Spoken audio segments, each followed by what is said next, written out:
L'anarchisme de gauche a la prétention de vouloir changer la société. Plus modestement, l'anarchisme de droite veille à ce que celle-ci n'écrase pas l'individu.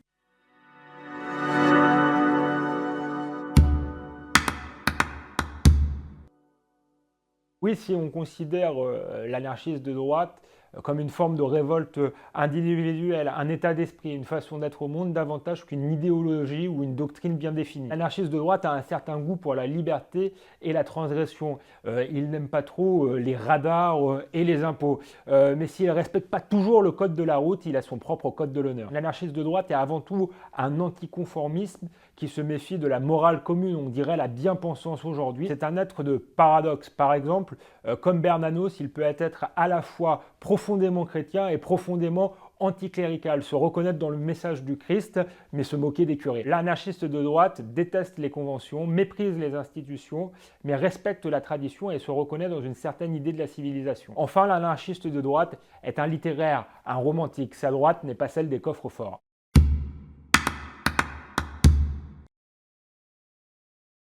Parce que la droite, de manière générale, a laissé le monopole des idées et de la culture à la gauche. Dans ce cas précis, je crois aussi parce que l'anarchisme de droite se défie justement des idéologies, des théories abstraites. Il dénonce l'enfermement de certains penseurs de gauche dans le monde des idées. L'anarchisme de droite ou l'anarchiste de droite est antidogmatique, antidoctrinaire. A contrario, l'anarchisme de gauche est une réelle doctrine fondée sur la négation du principe d'autorité dans l'organisation sociale. Elle a pour but de parvenir à une société sans classe par la coopération entre les individus, l'autogestion, la démocratie directe. L'anarchisme de droite est plus individualiste. Elle n'a pas de grandes ambitions collectives, elle ne croit pas à l'existence d'un prolétariat héroïque. L'anarchisme de gauche a la prétention de vouloir changer la société. Plus modestement, l'anarchisme de droite veille à ce que celle-ci n'écrase pas l'individu. Louis Poels, le fondateur du Figaro Magazine, qui figure dans notre série sur les anticonformistes et qui peut être considéré comme un anard de droite, résumait tout cela d'une formule. L'imbécile veut changer le monde, l'intelligent se contente de vouloir le gérer.